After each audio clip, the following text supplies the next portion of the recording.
The following is a class on the Srimad Bhagavatam, 1st Canto, 13th Chapter, Text number 10, given by His Divine Grace, A.C. Bhaktivedanta Swami Prabhupada, recorded on June 1st, 1974, in Geneva, Switzerland.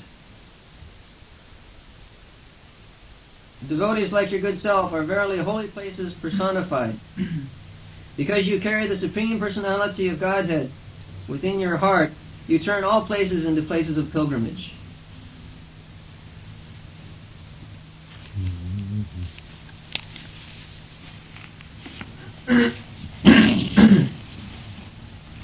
Bhavadvidha Bhagavata Tirtha Bhuta Sang Vibho Tirtha Kudbanti Tirthani Shantasthena Gadabhida. So, Tirtha means holy place of pilgrimage. In every religion, there is the system that the followers they go to the holy place of pilgrimage. Just like in India, there are many holy places. Gaya, Prayag, Mathura, Vrindavan, Haridwar, Rameswaram, Jagannath Puri, Navadvip, many. Some of them are very prominent, and still there are many non-prominent. Similarly, the Mohammedans, they go Mecca, Medina. The Christians, they go Jordan, or what is that? Jerusalem. So, in human society, there must be some religious process, otherwise it is animal society. And in every religion, there is a commendation to go to the place, holy places of pilgrimage. This is one setup. Another setup is that Bhagavata Sthiti Bhuta. Those who are devotees, that themselves, Mahabhagavat, the first class devotee, they themselves are the holy place. Not only they themselves holy place, but wherever they go, they make that place holy place, pilgrimage. This is the idea. It was spoken by Maharaj Yudhishthira when Vidura came back home. Vidura left home. Although he belonged to the royal family, his nephew Duryodhana behaved with him not very nicely. So he left home. Before the beginning of the battle of Kurukshetra, he was very fond of his eldest brother, Dhritarashtra. So he was always giving him good counsel. My dear elder brother, why you are intriguing against the Pandavas? But he would not hear the younger brother's advice. So his son, Dhritarashtra's son, Duryodhana, he understood it that this my uncle is always instigating my father not to take part in the matter of vanquishing the Pandavas. So he used very harsh word, because Vidura, although he was the son of king, but he was not born of the queen. He was born of a maidservant. Formerly the queens had many maidservants, and they also sometimes begot children by the king. So they were called Dasi Putra. By legal significance, they are not inherited. So Vidur was born like that. He was not born of the queen, but of the maidservant. But his elder brother, Dhritarashtra, liked him very much. He got him raised. He was younger, very nicely. He got him married and gave him sufficient property. He was very kind upon him. And therefore Vidura was also very much obliged to his eldest brother. And he was always giving him good advice and a great devotee. So, on this account of family dissension, he left home. And after the battle of Kurukshetra, when everything was finished, so still he had affection for his eldest brother. My dear brother, now everything is finished. You are all sons for whom you intrigue so much. And you are still living shamelessly, because you treated Pandavas, your nephews, very badly. You wanted to kill them in so many ways. You failed. Then there was battle. So your sons and grandsons all finished. And still you are shamelessly living in the house of your nephew with whom you treated so badly. You have no shame. So in this way he very strongly criticized his brother, and then he surrendered. My dear brother, what do you want me to do? So he said that you immediately come with me. Don't remain here. So immediately he left home, and then he underwent tapasya, and then he got salvation. So here, when Vidura came, returned back, so Yudhishthira is receiving the uncle. He knew that our uncle Vidura was always in our side and tried to protect us. So he was very pleased. So Vidura, during the time of war between the two sections, he was traveling in the holy places of pilgrimage and talking with his spiritual master Maitreya. So, therefore, because he was traveling in holy place, the Yudhishthira Maharaj wanted to inform him that, my dear uncle, you are so exalted devotee, you do not require him to travel in the holy places of pilgrimage, because wherever we stay, that will turn into a pilgrimage. Therefore Narottam Das Thakur says in his song, Tirtha Jatra Purishram Kevali Moner Bhram. He says to go to the holy places of pilgrimage, it is also a mental satisfaction. Actually, if one is fully surrendered to the lotus feet of Krishna, he is so exalted that wherever he lives, that is the holy place of pilgrimage.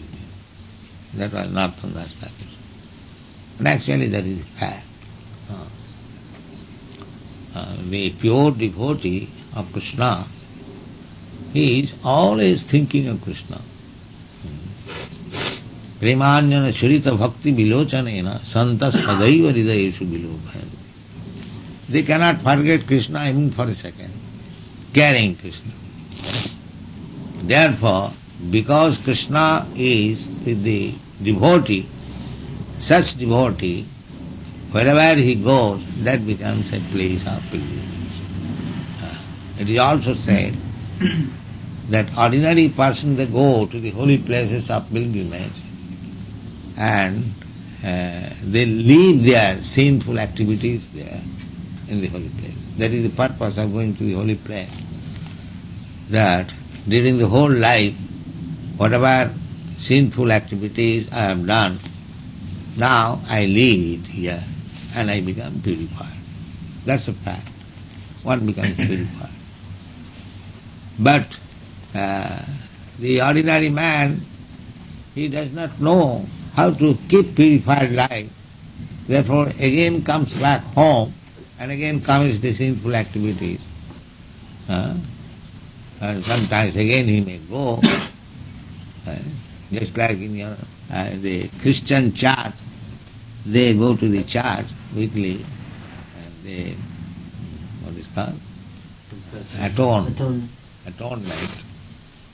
So this kind of business is not very good. Once purified, you remain purified. So when the holy places of pilgrimage become piled up with all the sinful reaction of common man, a saintly person, when he goes there, he makes the holy place clean. The holy place becomes unclean due to the common man coming there and leaving their sinful reaction. So holy place becomes overburdened with the sinful results of other people. But in that holy place, when a devotee goes, then again the holy place becomes clean. This is the idea. Bhagavad-gita Bhagavata. Bhagavata means one who has his relation with Bhagavan. From Bhagavan. Bhagavan comes from the word Bhagavat.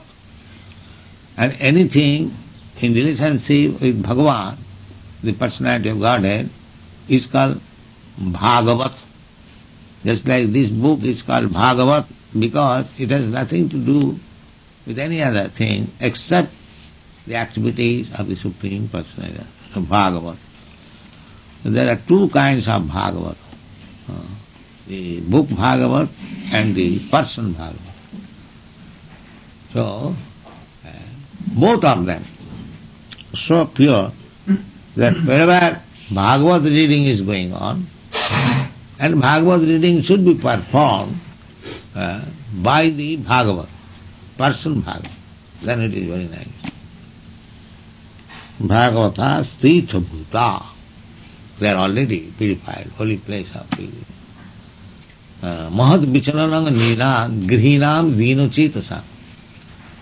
Therefore the Bhagavatas, they travel all over the world to purify the ordinary human being because they are Dina Chetasa. Dina Chetasa. Dina means poor. They are thinking, and materialistic person, they think, it is my duty to live comfortably, to give all facilities to the family, or to the society, or to the nation, earn your livelihood and spend for sense gratification. This is their philosophy. They do not know anything more than that. Especially in the Western countries, they are very expert how to adjust materially for sense gratification. Just like we had been immediately to the park, very nice park. They know how to live comfortably in the material world, but there is no spiritual information. Missing point. That is the defect of the Western civilization. They have got some vague idea of God, practically no idea. But human life is not meant for that purpose, simply living very comfortably in material life. The other necessity is that they should know Bhagavan, become Bhagavat. That is another necessity. So this Krishna consciousness movement, it is the desire of Krishna that these people who have no information practically about Bhagavan, they should learn something from this Krishna consciousness movement, and therefore we have published so many nice books. It is the desire of Krishna. They should read this book and try to understand the Krishna philosophy, the science of Krishna, the science of God. Then their life will be perfect. Otherwise, this one-sided civilization, material comfort, that will not help them. Because however you may create your city, home, very nice, clean, materially comfortable, you will not be allowed to stay. That defect they do not understand. And after you leave this body, there is no certainty what kind of body you are going to have. There is certainty according to the material laws. There is certainty, but they do not know it. That body will be manufactured according to the association of the material modes of nature. There are three material modes of nature. If you keep yourself in touch with the material modes of nature, of goodness, then you will be promoted to the higher standard of life. Urdham gachanti sattastha.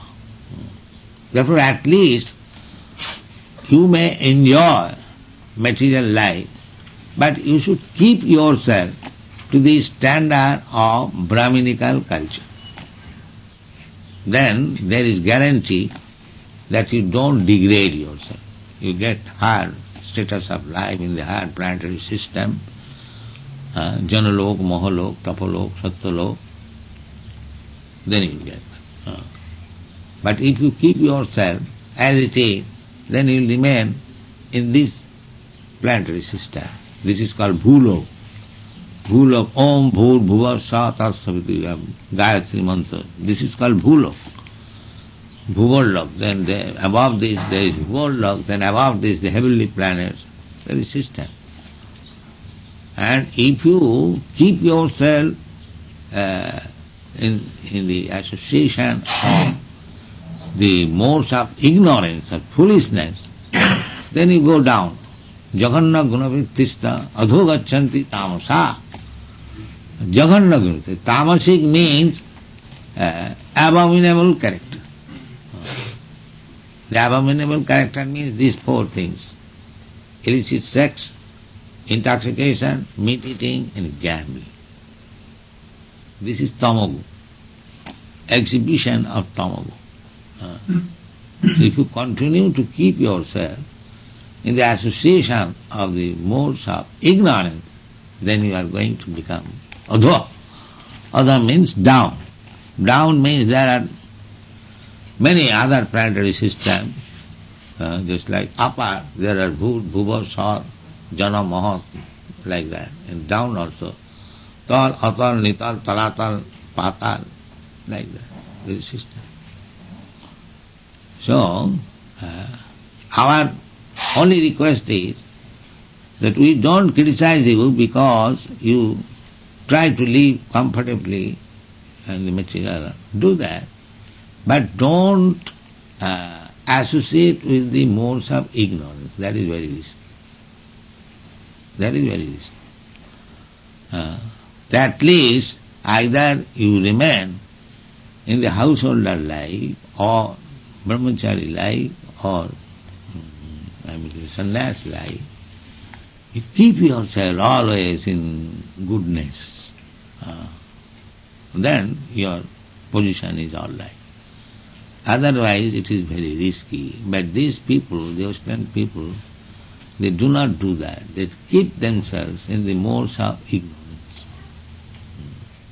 That is very risky civilization. So at least you Europeans and Americans, you should know it and you distribute this knowledge. It is your duty to save them. But these, they do not know it. As soon as there is talk of this goodness and sinful activity, immediately they go away. Immediately. Yesterday the gentleman came and he began to talk about pious activities and impious activities. He immediately left. I have got another meeting. So this is the position. Murkhaya upadesha hi prakopayana santa. If one is a foolish person, if you give him good instruction, he will be angry. He will not take. Murkhaya upadesha hi prakopayana santa. Payapanam bhujanganam kevalam vishavartanam. A snake, if you kindly give him food stuff, this snake is very fond of drinking milk. They are very much fond. So, sometimes the snake charmer, they mix milk with banana and give them to eat for their satisfaction. But the result, what is the result? The result is, as soon as it becomes strong by eating, the poison teeth becomes filled with poison. Just like with our healthy body, our different nerves and parts of the body becomes healthy. Similarly, the snake, most important part of the body, they have got a teeth. They keep within the pocket of the teeth, there is venomous poison. So when they bite, from the whole of that teeth, the poison is emitted and the man dies or the animal dies. But this is a fact. If you infect some disease, you will have to suffer from that disease. This is a fact. It is scientific. Similarly, if you are infected with the particular type of the modes of nature, then you will have to suffer life. If you remain in ignorance, then you will get the body of animal. Therefore, every one of you should become pure devotee, first class devotee. First class devotee is that in this age it has been made very easy. Simply keep yourself clean, not to indulge in the four principles, prohibition, and chant Hare Krishna. Then you will be all first class devotee. And wherever you will go, you will be able to purify them. Wherever you go, wherever you speak, wherever you will sit. So keep the spiritual strength intact. Tirthi bhuta, tirthi krutmanti tirthani sa antasthena. The Hare Krishna mantra chanting means keeping Krishna always within your heart. It is not expensive at all. You haven't got to make a very exalted throne for Krishna. You can imagine that in my heart I have placed now a very diamond throne and Krishna is sitting. That is accepted. It is actually it becomes. Even within the mind you think that I have kept one diamond throne, very costly throne, because Krishna is coming, he will sit down here. That is not false. That is a fact. So you create such situation within your heart. Now Krishna has seated, let me wash his feet with the Ganges water, Jamuna water. Now I change his dress with first class, costly garments, then I decorate with ornaments, then I give him for eating. You can simply think of this. This is meditation. Shantasthena gadar. It is so nice thing. Anywhere you can sit down and think that Krishna is sitting in your heart and you are receiving in so nice way. They are not false, they are also fact. It is so easy. So here is it. If you simply carry Krishna within your heart, always, in a very devotional service, exalted devotional service, and chant Hare Krishna, think of Krishna, wherever you will go, you will purify the whole